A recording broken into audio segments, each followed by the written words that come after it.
Hello नमस्कार दोस्तों, आप सबका हमारे यूट्यूब चैनल में स्वागत है। आज हम लोग पढ़ेंगे भक्ति काल के जो प्रमुख उपधाराएँ हैं, उसके प्रवृत्तियाँ। तो भक्ति काल का जो समय है वह 1375 से 1700 तक माना जाता है और भक्ति काल की 2 उपधाराएँ हैं। एक है निगुण धारा, दूसरा है सगुण धारा। जो निगुण धारा है, इसके भी 2 उपधाराएँ हैं।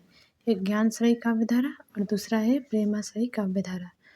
तथा जो सगुण काव्य धारा है, इसके भी 2 उपधाराएँ हैं। एक राम भक्ति काव्य धारा, दूसरा है कृष्ण भक्ति काव्य धारा।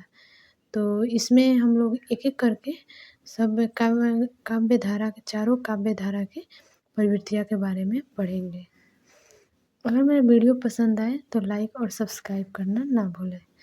तो आइए सबसे पहले जानते हैं निगुण ज्ञानश्रयी काव्य धारा की प्रवृत्तियाँ के बारे में।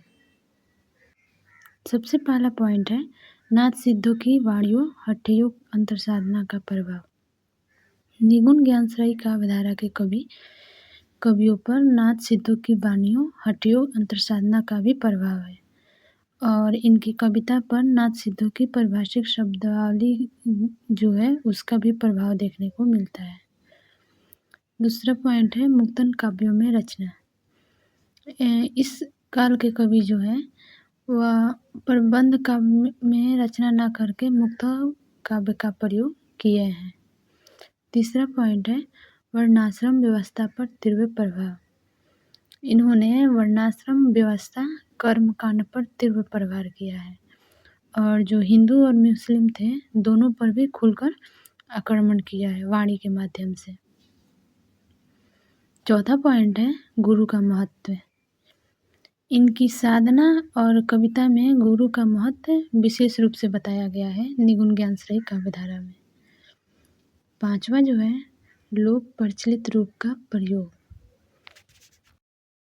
ये कवि जो है लोक प्रचलित काव्य रूप का भी खूब प्रयोग किया है। दूसरा है निगुण प्रेमाश्रयी काव्य धारा की प्रवृत्तियाँ। इसका जो पहला पॉइंट है वह है कि सूफी प्रेमाश्रयी शाखा का काव्य जो है वह प्रेम का पीर की व्यंजना का काव्य है और यहाँ पर जो प्रेमिका है वह परम सत्ता के प्रतीक है और जो प्रेमी है वह साधक का। दूसरा पॉइंट है कि जो प्रेमाश्रयी सूफी काव्य है वह प्रबंधात्मक है न कि मुक्तक है। तीसरा पॉइंट है कि इस काव्य में जितने भी रचयिता है वो सबके सब मुसलमान हैं। चौथा पॉइंट है कि इनकी जो भाषा है वह अवधी है और इनकी भाषा अवधी है और कथा का जो विभाजन जो किया है स्वर्गों में ना होकर घटनाओं पर आधारित शीर्षकों में किया गया है।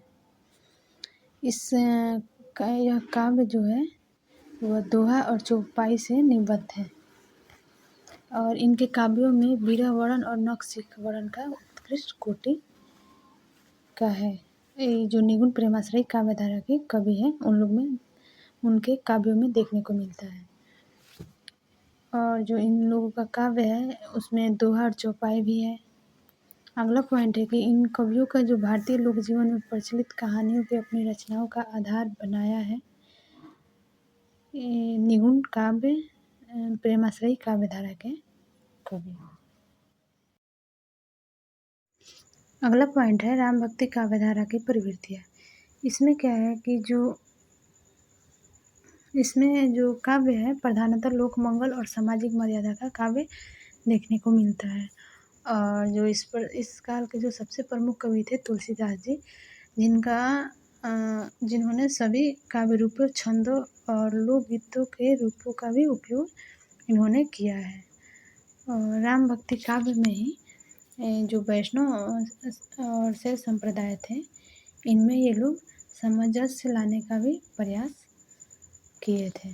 तो अगला पॉइंट है कृष्ण भक्ति काव्य धारा की प्रवृत्तियाँ और ये जो 4 प्रवृत्तियाँ हैं ये लास्ट वाला प्रवृत्तियाँ हैं।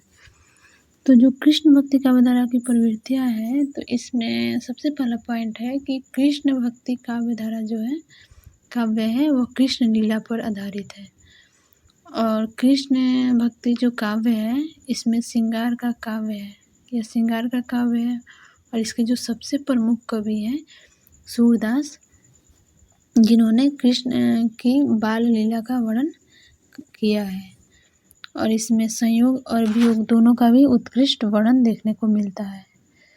इसमें अष्टसाप कवि भी हैं, 8 कवि, जिसे अष्टसाप कवि के नाम से जाना जाता है। ये लोग कृष्ण लीला के अंतर्गत राधा कृष्ण और गोप गोपियों का वर्णन जो किया है वो लोक जीवन के सामान्य रूप में किया है। और जो रचना किया गया है वह ब्रज भाषा में किया गया है। और कृष्ण भक्ति की जो लीला है वह संगीतात्मक है। इसमें संगीतों का प्रचुर मात्रा में प्रयोग किया गया है।